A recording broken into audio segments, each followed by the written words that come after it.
first off, congratulations. Thank you. A day like this, you know, you think about the last matchup between you guys and Central Catholic. It was really a back and forth affair. They get that 3-run home run. If I may ask, in that middle of the fourth inning, what did you tell the team? Well, listen, this team is resilient, and as you've seen us all season, is we're very competitive. And so, in my opinion, it was a little bit of a challenge. It's like, give us a challenge, and we're going to step up and see how we respond. And you saw how we responded. That's one way to respond. A 7-run fourth, right? A 7-run fourth inning to kind of battle a 3-run home run. I have to ask about Bella because I feel like that home run was coming for the last couple, maybe 2 weeks. I mean, the way she's hit that one, she was close to one earlier. Just talk about just kind of her kind of finding her rhythm and now kind of getting rewarded for it. Listen, that kid has so much power. So as we've talked about before, any swing has the capability of doing what she just did. And so it was just a matter of her finding a good pitch and hitting it. Just like you said, she's been missing just by a tiny slightness, but there was no question on that last one. Skinner really gave it all she had today. It was a hot day. She really labored in that fourth inning. Just how big of a effort did she give out there, and what was kind of the idea of pulling her, not letting her, let go as she did for NCS? Well, listen, I know Kate, and she will give you all of her, but you can tell she started thinking a little bit too much. And when she starts thinking, that's why we have Caitlin. We haven't had to utilize her whatsoever because Kate has been killing it. But I also knew I needed to maybe give her a time to recheck and recover from what she was thinking. And we also have to get Caitlin in the game because there's going to be times we're going to have to rely on her. And I knew with the lead we had that it was an opportunity to get her on the mound and give her some opportunity in the event that we need to use her. So Kate's doing what she's doing. She gave us every ounce of her, but she's not going to be perfect, and we know that. You talk about getting Caitlin in. I mean, she comes in and just sits him down right in order.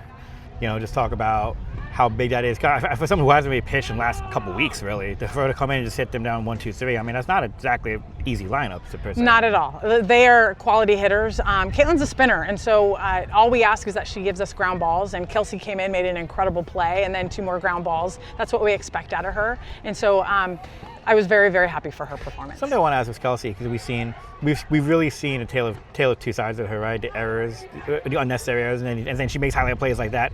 Do you have a player that's kind of in ways a wild card? I mean, how much more do you celebrate the highlight plays compared to and how much less do you punish the errors, the mistakes, so to say, defensively? Listen, I celebrate it all because of the errors we learn. She learns from each one of them and is always looking for improvement. And anytime she does make an error, she kind of knows what she needs to do to fix that. She's so fast that we have to slow her down a little bit. And that's not something we talk about in softball because our game is so fast. But she tends to do that. And right now she's in a really, really comfortable, I think she's very confident. And I'll tell you, as a pitcher, I'd want her behind me. School's first regionals win, first NorCal's win 30 years if ever. I've double checked that, but just you've led this team to such heights I think this community has never really seen before. Just your thoughts on just continue the journey so far and now getting on the way to a regional semifinal on Thursday. Listen, this is what we play for. This is what we worked so hard for all season. So why not finish where we should, and that's on top. Awesome. Coach, what does it do for the confidence of your pitching staff when your offense is scoring runs in the bunches like they were today? Well, they're able to make mistakes. They're able to throw clean. They're able to throw loose. It makes the world of difference versus a 1-0 ball game. Then I feel like pitchers get a little tight and they feel like they have to be perfect. But with the offense we have, I'd love to be a pitcher on this team. Got you. Just another question about the offense. When the bottom of your order, your 8 and 9 hitters specifically, are mashing the ball today, getting on base, drawing walks, in the rate that they are, what does that do for your offense as a whole?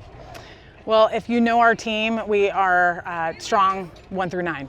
If you are in that lineup, you're doing something right because the people on the bench, you guys haven't seen them much, but they can hit too. So 1 through 9 takes care of business. All season they've been doing that. There hasn't been a hole in our lineup. And so they're just as quality as important as the rest of them.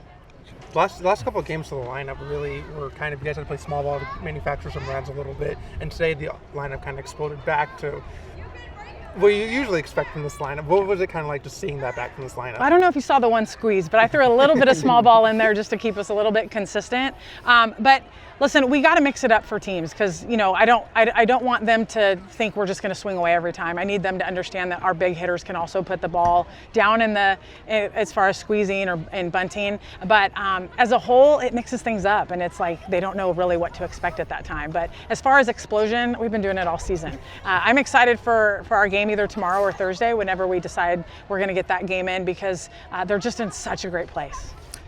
You're talking about a small ball. How much of do you feel it's been an element of surprise for you guys? Because, I mean, a lot of teams scout you, and it's, you know, home run hitter here, home run hitter here. I mean, 1 through 9, really, you never know who's going to send one deep. How much of an element of surprise do you feel like that's kind of been for y'all? Especially well, tell me the way how you you would it. feel if you were a corner and you have a big hitter up. Where are you going to play? Back, right? So you get one of them I played in the dugout. So. You get one of them to put a bunt down. I mean, the element is going to be a surprise constantly. So it is extremely important. And I think sometimes we get away from the small ball. I think it's so important in critical games, especially those 1-0, 2-0 games. Well, one you've had kind of deploying a lot of small balls has been Kelsey. Really a lot. Just last couple weeks, she's had a lot of big bunts. I mean, trusting her with the bat that much. I mean, you can't just talk about that. Her hands are incredible. I mean, she can hit one out. She can hit line drives for us. She can place a ball on bunts.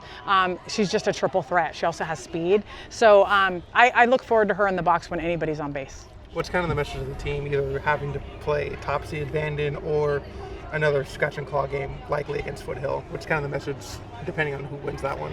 We don't focus on who's across from us. We focus on who we are, and we're just going to continue to come out and be as consistent as possible and play our game.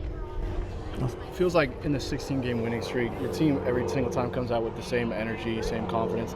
But how do you keep your team laser focused when you're having highs like this to keep it rolling? Yeah, you know what?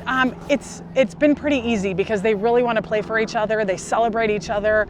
They want to be here. They're not looking for the season to end. They don't want the season to end for our seniors. And so they're going to give it their heart and soul every single time they come out here. So I'm not surprised at the energy. Take me. What if I may ask? What happened with you in that fourth inning? Because you really seemed in control throughout in the fourth. Was it the heat? Was it they just kind of got rhythm on you? I just kind of started thinking in my head, and normally I just need to get out of that, and I kind of just kept spiraling. Just was thinking about all the bad things that happened already in the past, and I just need to let that go. So I think that's kind of what affected me the most. So with that said, how much of a sigh of relief did you have after the bottom of the fourth when they scored those 7 runs and it's kind of like? It was a huge confidence boost. Okay, my team has my back. I know it's fine. You're still ahead when they hit the home run off me, but still I just was spiraling in my head. Bella's caught for you pretty much at least half of your varsity career here.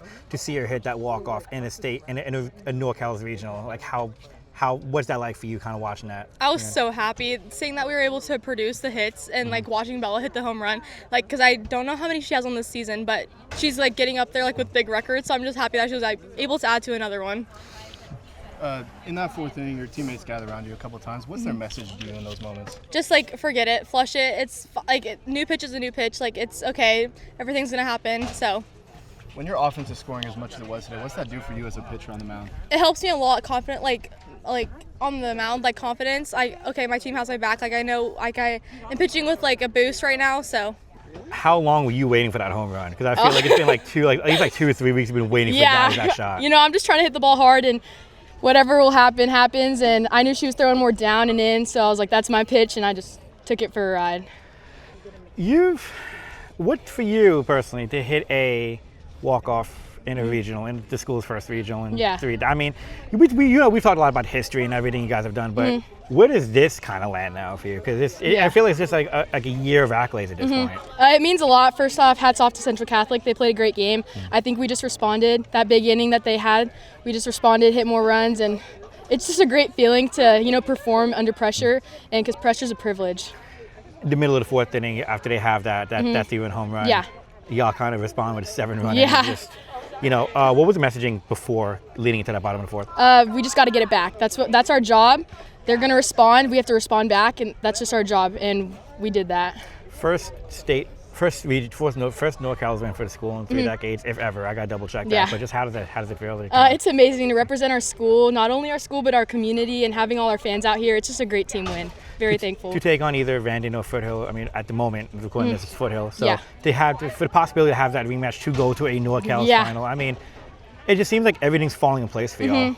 Yeah, it's falling in place, but we've worked for this, and we're just having fun, just playing our game. doing what we love. What was the feeling when you were rounding the bags after hitting? I was just so happy knowing that it was the walk-off, and of course it's pressure, but just to be able to do that, it was amazing. Just very happy.